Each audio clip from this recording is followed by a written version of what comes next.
আমি রাসূল সাল্লাল্লাহু আলাইহি সাল্লামকে আশুরার দিনের রোজার উপর অন্য কোনো দিনের রোজাকে প্রাধান্য দিতে আমি দেখিনি।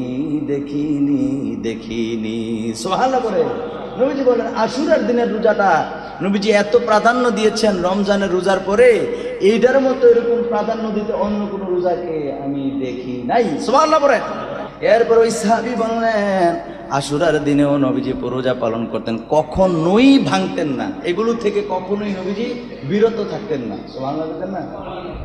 আমার প্রিয় ভাইয়েরা বলুন, এখানে একটা ইম্পর্টেন্ট কথা আছে। ইম্পর্টেন্ট কথাটা কি?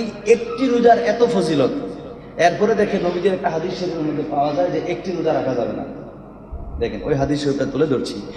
আমার নবীকে যখন জিজ্ঞেস করলেন রমজানের পরে কোন মাসে আমরা রোজা পালন করব, নবীজি সাল্লাল্লাহু আলাইহি সাল্লাম উত্তর দিলেন, আল্লাহর নবী বললেন তোমরা যদি রমজানের পর কোনো মাসে রোজা রাখতে চাও তবে মুহররম মাসে রোজা পালন করো। সুবহানাল্লাহ পড়েন। কেননা নবীজি বলেন এটি হলো আল্লাহ পাক রব্বুল আলামিনের মাস, শাহরুল্লাহ, আল্লাহর মাস। জোরে কোন সুবহানাল্লাহ।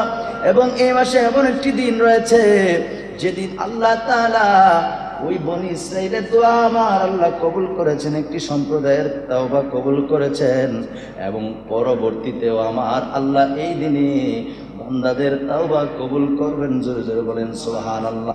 এই মাসকে বলা হয় শাহরুল্লাহ, মানে আল্লাহর মাস। এই মাসকে কি বলা হয়? শাহরুল্লাহ, মানে আল্লাহর মাস। বলবেন হুজুর বছরে 12টি মাস আমার আল্লাহ দিল, সবগুলাই তো আল্লাহর, তো এটা কেন আল্লাহর হলো? এটা আল্লাহ পাক রব্বুল আলামিনের হলে বাকিগুলো কার?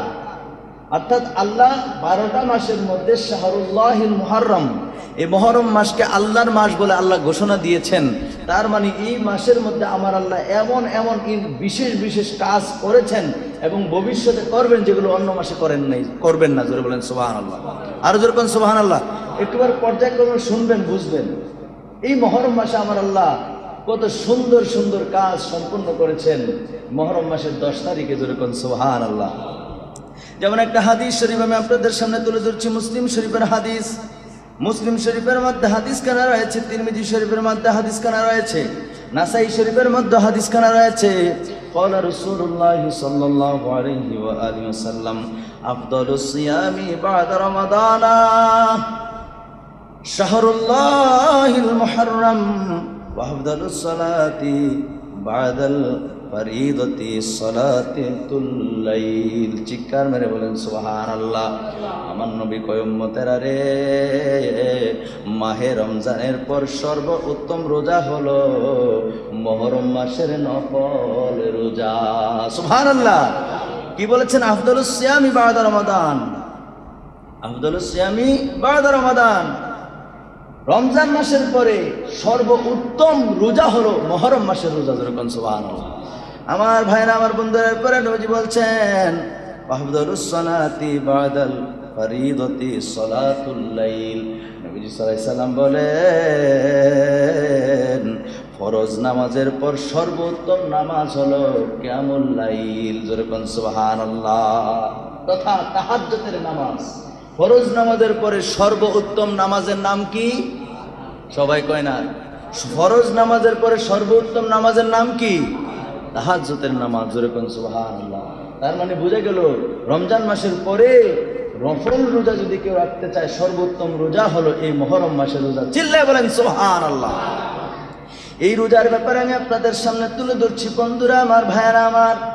বুখারী শরীফের মধ্যে রয়েছে ইবনে আব্বাস রাদিয়াল্লাহু তাআলা আনহু থেকে বর্ণিত, তিনি বলেন নবী করিম সাল্লাল্লাহু আলাইহি সাল্লাম মদিনায় আগমন করলেন। মদিনায় আগমন করে দেখতে পাইলেন ইহুদিরা আশুরার দিন রোজা পালন করে। তিনি জিজ্ঞেস করলেন কি ব্যাপার, তোমরা এই দিনে কেন রোজা পালন করো? খুব মনোযোগ দিয়ে শুনলেন। নবীজি জিজ্ঞেস করলেন তোমরা কেন এই দিন রোজা পালন করো? তারা বলল এটি একটি উত্তম দিন, এটি একটি উত্তম দিন। এই দিনে আল্লাহ পাক রব্বুল আলামিন বনি ইসরাইলকে তাদের শত্রুর কবল থেকে আমার আল্লাহ পাক রব্বুল আলামিন মুক্তি দিয়েছেন। জোরে জোরে কোন সুবহানাল্লাহ। বনি ইসরাইল মুসা আলাইহিস সালামের উম্মত, ওই সুবহানাল্লাহ কয় না? মুসা আলাইহিস সালাম এবং ওনার উম্মতদেরকে এই মুহররম মাসের 10 তারিখে আমার আল্লাহ পাক রব্বুল আলামিন ফেরাউনের কবল থেকে আমার আল্লাহ পাক রব্বুল আলামিন কি করেছেন, মুক্তি দান করেছেন। এই জন্য মুসা আলাইহিস সালাম এই দিনে রোজা পালন করতেন, আল্লাহর দরবারে শুকরিয়া আদায় করতে। যেরকম সুবহানাল্লাহ। আমার নবী কয় সাহাবীরা রে, ও আমার সাহাবীরা শোনো। নবীজি বললেন সাহাবীরা শোনো, মুসা আলাইহিস সালামের এই আমলের ক্ষেত্রে আমরা বেশি হকদার, ইহুদিরা না। সুবহানাল্লাহ কোন, আমরা বেশি হকদার। নবীজি সাল্লাল্লাহু আলাইহি সাল্লাম বললেন যে এই দিন আমি নবী রোজা পালন করব, ও আমার সাহাবারা তোমরাও এই দিন রোজা পালন করবে। জোরে জোরে বলেন সুবহানাল্লাহ। নবীজি নির্দেশ দিয়ে দিলেন। মুহররম মাসের 10 তারিখে এত সুন্দর ঘটনা ঘটলো। মুসা আলাইহিস সালাম শুকরিয়া আদায়তে এই দিন রোজা রাখছে। তো মুসা আলাইহিস সালামের মুসা আলাইহিস সালাম যে রোজা পালন করছে, নবীজি বলেন আমি তোমাদের অপেক্ষা, ইহুদি থেকে বলতেছে তোমাদের অপেক্ষা মুসা আলাইহিস সালামের এই অধিকারের দিক দিয়ে আমরা বেশি হকদার। যেরকম সুবহানাল্লাহ। সুতরাং নবীজি বললেন সাহাবীরা আমি নিজেও রোজা পালন করবো এই দিনে, তোমরাও করবা। বলেন সুবহানাল্লাহ। আমার প্রিয় ভাইরা, আমার বন্ধুরা, তাহলে আশুরার দিনের রোজা আছে না নাই?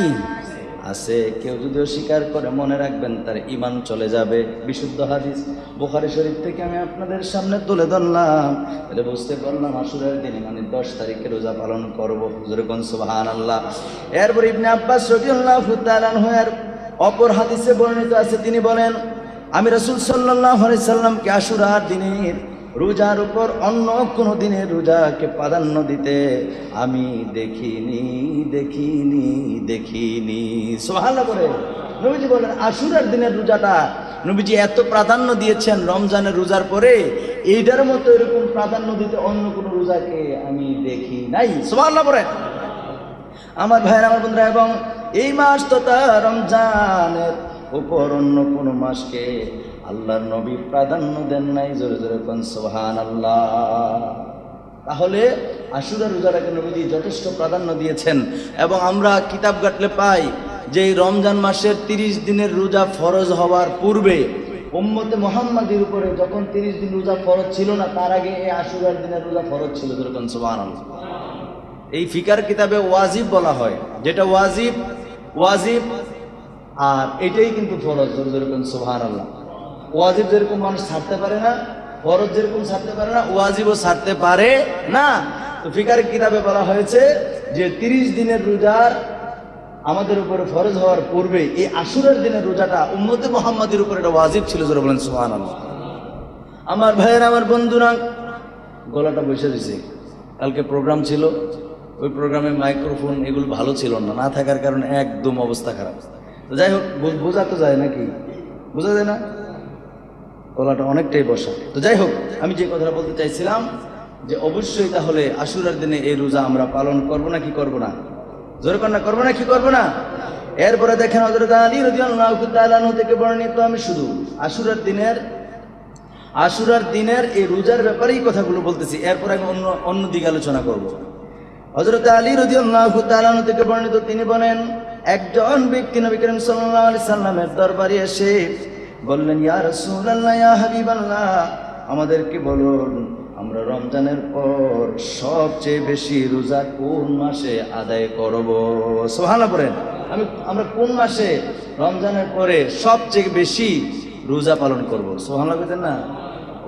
ওই যে নবীজি বলছেন মুহররম মাসকে যে তাজিম করবে, সম্মান করবে, স্মরণ করবে, আল্লাহ তার জান্নাত দিয়ে সম্মানিত করবে, এই জন্য মুহররম মাসের ফজিলতটা বলতেছি। কথা বুঝতেছেন নি? প্রিয় প্যারা হাজিরিন, আমার নবীকে যখন জিজ্ঞেস করলেন রমজানের পরে কোন মাসে আমরা রোজা পালন করব, নবীজি সাল্লাল্লাহু আলাইহি সাল্লাম উত্তর দিলেন, আল্লাহর নবী বললেন তোমরা যদি রমজানের পর কোনো মাসে রোজা রাখতে চাও তবে মুহররম মাসে রোজা পালন করো। সুবহানাল্লাহ পড়েন। কেননা নবীজি বলেন এটি হলো আল্লাহ পাক রব্বুল আলামিনের মাস, শাহরুল্লাহ, আল্লাহর মাস। জোরে কোন সুবহানাল্লাহ।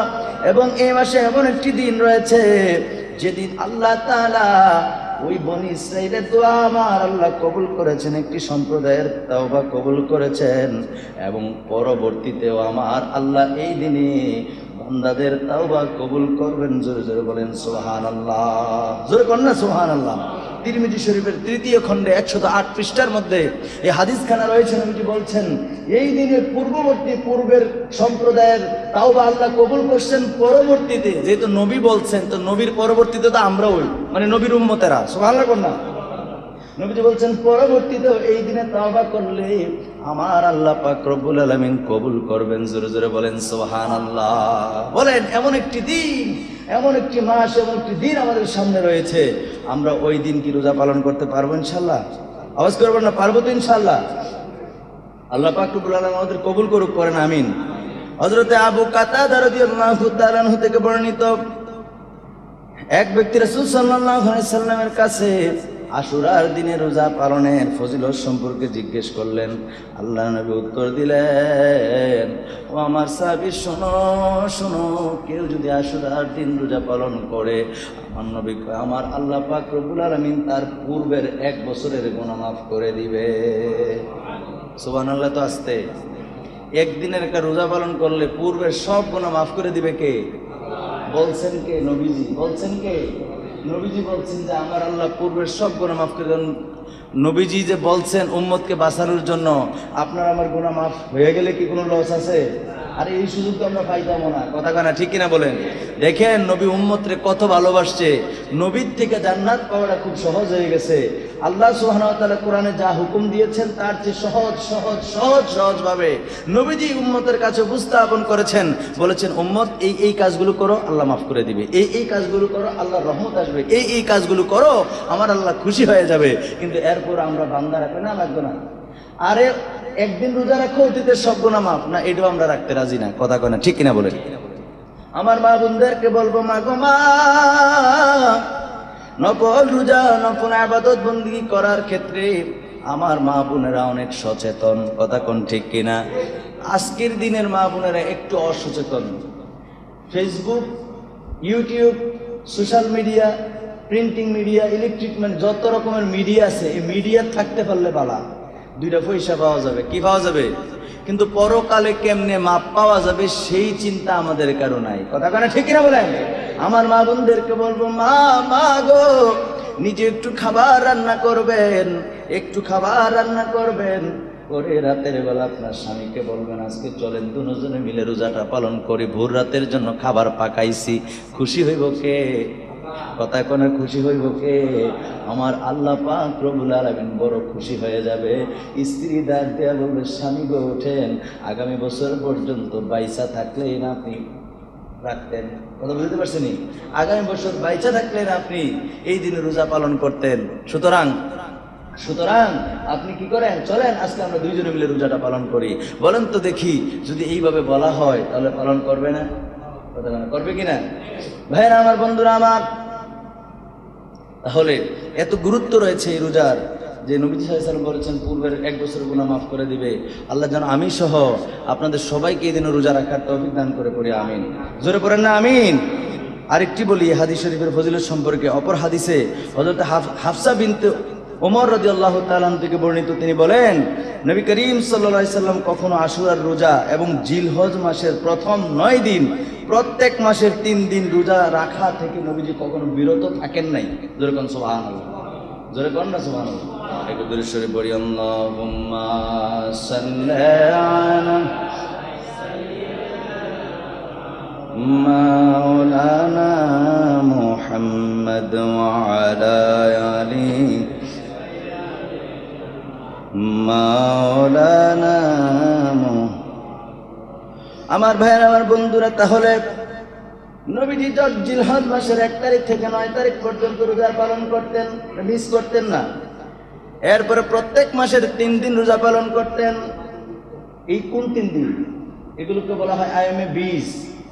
চন্দ্র মাসের হিসাবে 13, 14, 15। কি বললাম? ইংরেজি মাসের হিসাবে না। এই যে আজকে 1 তারিখ, এরকম আগামীকাল 2 তারিখ, এরপরে কি 3 তারিখ, এই হিসাবে 13, 14, 15 এই 3 দিন রোজা পালন করতেন নবীজি সবসময় প্রত্যেক মাসের। সুবহানাল্লাহ কয়। এরপর ওই সাহাবী বললেন আশুরার দিনেও নবীজি রোজা পালন করতেন, কখনোই ভাঙতেন না, এগুলো থেকে কখনোই নবীজি বিরত থাকতেন না। সুবহানাল্লাহ বলতেন না? আমার প্রিয় ভাইয়েরা, বলুন এখানে একটা ইম্পর্টেন্ট কথা আছে। ইম্পর্টেন্ট কথাটা কি? একটি রোজার এত ফজিলত, এরপরে দেখেন নবীজির একটা হাদিস শরীফের মধ্যে পাওয়া যায় যে একটি রোজা রাখা যাবে না। দেখেন ওই হাদিস শরীফটা তুলে ধরছি।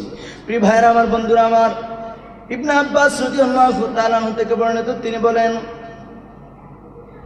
বলেন যখন নবী করিম সাল্লাল্লাহু আলাইহি ওয়াসাল্লাম আশুরার রোজা রাখেন এবং রাখার আদেশ দিলেন, তখন সাহাবায়ে কেরাম আরজ করলেন, ইয়া রাসূলুল্লাহ, ইয়া হাবিবাল্লাহ, এই দিনকে ইহুদি এবং নাসারাগণ ইজ্জত করে সম্মান করে। এই দিনে তো তারাও রোজা রাখে, আমরাও রাখি, তো তারা এই দিন রোজা রাখে, আমরাও রাখি, দুইটা তো একরকম হয়ে গেল, কিন্তু তারা আর আমরা তো এক না। বলছেন, ইয়া রাসূলুল্লাহ, ইহুদি নাসারা তো এই দিন রোজা রাখে, এখন আমরাও রাখি, তো তারা যে রোজা রাখে আর আমরা যে রাখি একই দিনে, তো একরকম হয়ে গেল না?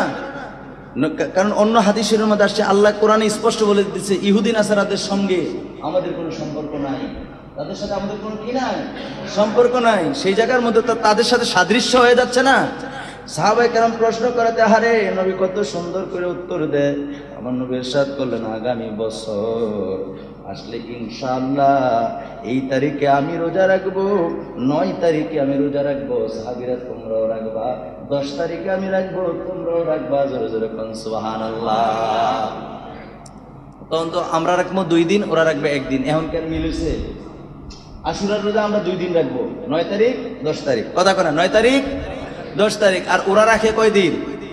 1 দিনই রাখবো। তাহলে ওদের সাথে তার মিলেছে, বেমিলেছে। এখন দেখছেন নি কত সুন্দর উম্মতকে নবীজি এটা তো বলতে পারতেন, থাক ওর সাথে যেহেতু সাদৃশ্য হয়ে যায়, থাক এটা রাহুল লাগবে না, থাক ছাড়বো। এটা না বলে নবীজি অ্যাড করে দিছেন, এত ফজিলতপূর্ণ দিন, এই দিনে রোজা আরেকটা রাখো, সুবহানাল্লাহ কর না, এই দিনকে কেন্দ্র করে আগের দিন রোজা রাখো। আরেকটা হাদিস শরীফের মধ্যে পাইলাম, 9 তারিখ না রাখলেও চলবে, যদি অসুবিধা হয় 10 তারিখটা ঠিক রেখে আপনি 11 তারিখ রাখতে পারেন, সুবহানাল্লাহ কর না। মানে মূল রোজাটা ছিল 10 তারিখের, ওদের ব্যতিক্রম করতে গিয়া 9 তারিখের কথা নবীজি বলছেন। কোনো কারণে আপনি 9 তারিখ রাখতে পারলেন না, 10 তারিখেটা রাখছেন, তাহলে 11 তারিখেরটাও রেখে দেন, যেরকম সুবহানাল্লাহ। তাইলেও তাদের সাথে কি হয়ে গেল? আর সাদৃশ্য হইল না, বেমিল হয়ে গেল, সুবহানাল্লাহ কর।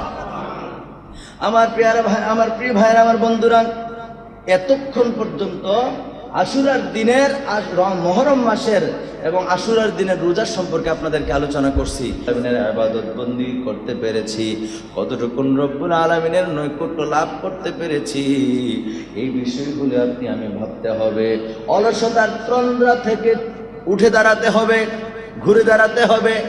আর কত অলসতা করব, আর কত খেয়ালিপনা করব, আর কত অবহেলা করবো? আমার জীবন থেকে তো আরেকটি বছর চলে গেল, সামনের বছর আমি কি কি ইবাদত করতে পারি, বিগত বছরে কি কি ভুল হয়েছে নোট কইরা এগুলোর থেকে সংশোধন হয়ে নিজেকে সামনের নতুন বছরে কেমন করে রব্বুল আলামিনের দরবারে আল্লাহ পাক রব্বুল আলামিনের নৈকট্য লাভ করা যায়, ওই চিন্তা আমাদেরকে করতে হবে। ঠিক না বলেন?